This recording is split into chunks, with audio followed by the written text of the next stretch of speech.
A soldier watches his friend die. The wound is catastrophic. There is nothing that can be done. The friend is conscious. He knows he is dying. The soldier holds his hand, doesn't know what to say, wants to comfort him.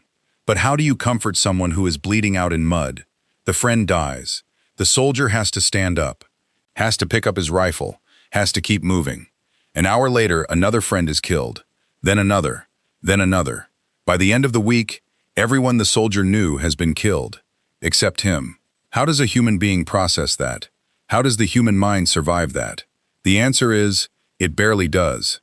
World War II soldiers developed psychological mechanisms to cope with constant death, with loss, with trauma.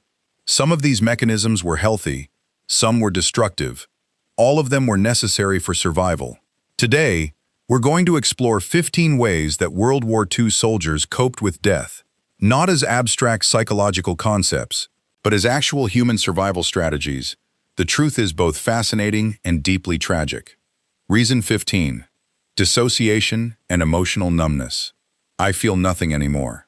The human mind has a built-in circuit breaker. When emotional pain becomes too intense, the mind simply disconnects from feeling. Soldiers who had witnessed enough death would reach a point where they stopped feeling anything. A friend would be killed.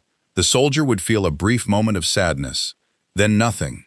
The emotions would turn off. The soldier would continue functioning, but without feeling. This is called dissociation. It's a psychological defense mechanism. The mind basically says, "This pain is too much. I'm not going to feel it anymore." Soldiers would describe themselves as numb. They would say they felt like robots, like machines. They would perform their duties without emotion, without passion, without suffering. The numbness was a mercy. It allowed soldiers to survive, to continue fighting, to continue living. But it also had a cost. Soldiers who became numb never fully recovered that emotional capacity. Many soldiers returned home, unable to feel joy, unable to feel love, unable to experience the full range of human emotion. Reason 14. Dark humor and gallows jokes. Laughing at the abyss. In the trenches and the foxholes, soldiers told jokes about death, jokes about dying, jokes about comrades being killed, jokes about their own likely deaths. The humor was incredibly dark, incredibly crude, incredibly inappropriate by normal standards. But it was also absolutely necessary. Humor was a way of acknowledging death without being destroyed by it, a way of naming the terror without succumbing to it. A soldier could joke about dying tomorrow. This didn't change the reality, but it made the reality psychologically tolerable.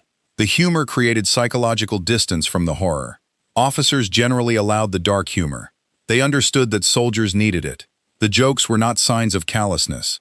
They were signs of coping, of survival. Reason 13. Ritualization and routine. Today is the same as yesterday. Soldiers created rituals. Before combat, a soldier would clean his rifle. The same way, the same order, every time. Before sleep, a soldier would write a letter home, or read a letter from home, or pray. Before an assault, a soldier would check his ammunition, his equipment, his buddy. These rituals had no practical purpose, but they had enormous psychological purpose. They created the illusion of control. They made the chaotic and uncontrollable seem manageable. They also created continuity. A soldier doing the same ritual for the 100th time was still the same soldier, still human. The rituals anchored soldiers to their humanity when everything else was dehumanizing. Reason 12. Brotherhood and unit cohesion. We go through this together. A soldier's unit became his family. The men he fought beside became closer than biological family. This bond was forged through shared suffering, through literal dependence on each other for survival. When a comrade died, soldiers grieved, but they also drew strength from the collective. The unit continued. The mission continued. The brotherhood continued. A soldier fighting for his country was one thing.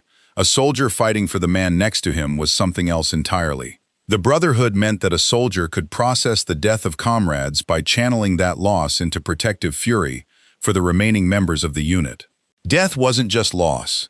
It was fuel for a deeper commitment to the unit. Reason 11. Letter writing and communication with home. Proof that I'm still alive. Soldiers wrote letters home constantly. To wives, to mothers, to girlfriends. To friends, these letters served multiple psychological functions. First, they were evidence of existence. A soldier writing a letter was proving that he was still alive, that he still existed. Second, they were connection to a world beyond the war, a world that was normal, safe, sane. Third, they were emotional release. A soldier could write things to his mother that he could never say to his comrades. The letters didn't change the reality of death around them, but they created psychological spaces where soldiers could be human. Many soldiers would destroy letters before combat, believing that if they died, the letters shouldn't be found. But the act of writing mattered more than whether the letters were ever sent. Reason 10. Religion and spiritual belief. There is something beyond this. Soldiers became religious, even those who hadn't been religious before. They prayed, they sought comfort in faith. Faith provided answers to the unanswerable. Death wasn't the end, it was transition, it was transformation. A comrade who died was not gone, he was in a better place, he was at rest.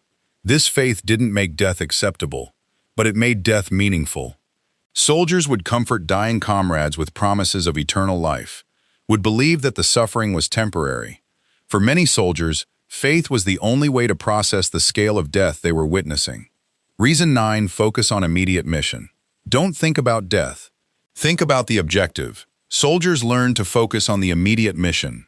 In combat, there was no time to think about the bigger picture, about the war, about the likelihood of death.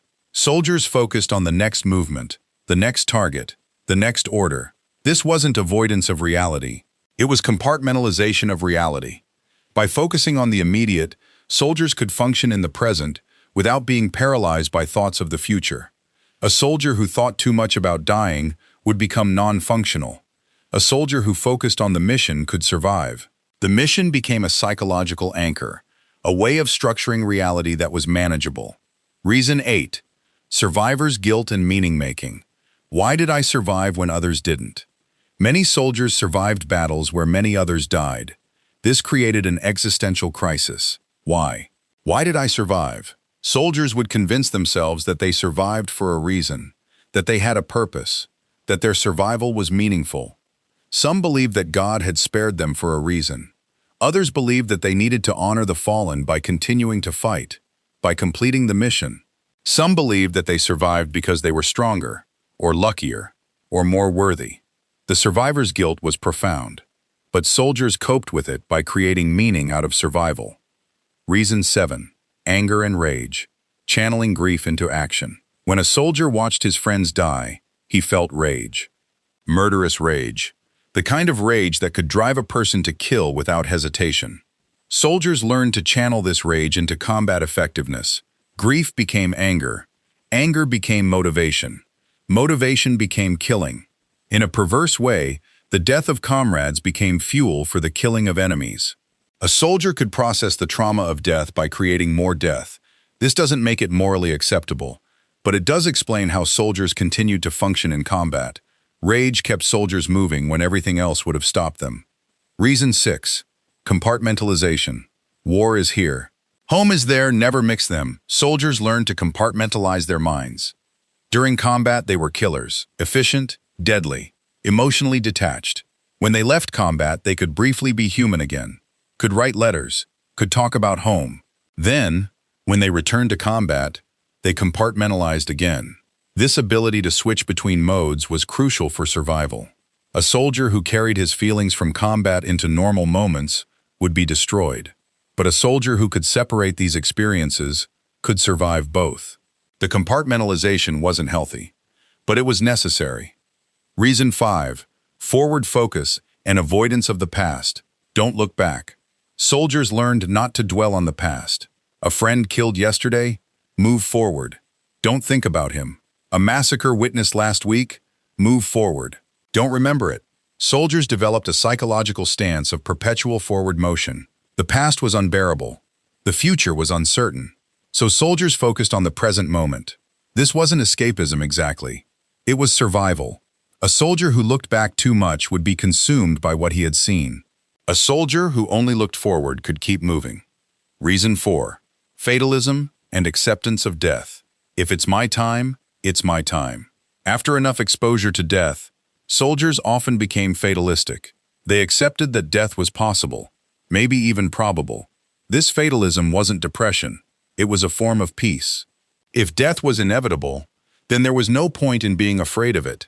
Soldiers would say things like, "I won't die today, I can feel it," or "My time hasn't come yet," or "When it's time, I'm not going to worry about it." This fatalistic acceptance allowed soldiers to function despite the constant threat of death. Reason 3. Dehumanization of the enemy. They're not really human. To kill effectively, soldiers had to dehumanize the enemy. Enemy soldiers weren't people, they were targets. They were obstacles. This dehumanization made killing psychologically tolerable. A soldier couldn't easily kill a human being, but he could kill an enemy, a thing. The dehumanization extended to the enemy's humanity. Soldiers would claim enemy soldiers didn't suffer like humans didn't feel fear like humans did. This was clearly false, but it was psychologically necessary. By dehumanizing the enemy, soldiers could manage the moral weight of killing. Reason 2. Emotional suppression and the stiff upper lip. Don't show your suffering. Military culture taught soldiers not to show emotion. Crying was weakness. Fear was weakness. Grief was weakness. Soldiers learned to suppress their emotions, to maintain composure, to keep a stiff upper lip. This suppression was psychologically damaging, but it was culturally necessary. In a military unit, a soldier who was openly grieving would be seen as unreliable. A soldier needed to be trusted to function in combat, and functioning in combat meant controlling emotion. The suppression took a massive toll, but it was enforced by military culture and peer pressure. Reason 1. The knowledge that others experience the same. I'm not alone in this. Perhaps the most important coping mechanism was the knowledge that other soldiers experienced the same trauma. A soldier wasn't uniquely broken, wasn't uniquely unable to cope. Everyone in the unit was losing friends. Everyone was witnessing death. Everyone was struggling. This shared experience created a kind of solidarity. Soldiers knew that other soldiers understood, that they didn't need to explain, that they didn't need to pretend. The shared trauma, while devastating, was also oddly comforting. A soldier could look at his comrade and know, he understands, he's been through this too. This knowledge that he wasn't alone in his suffering may have been the most important survival mechanism of all.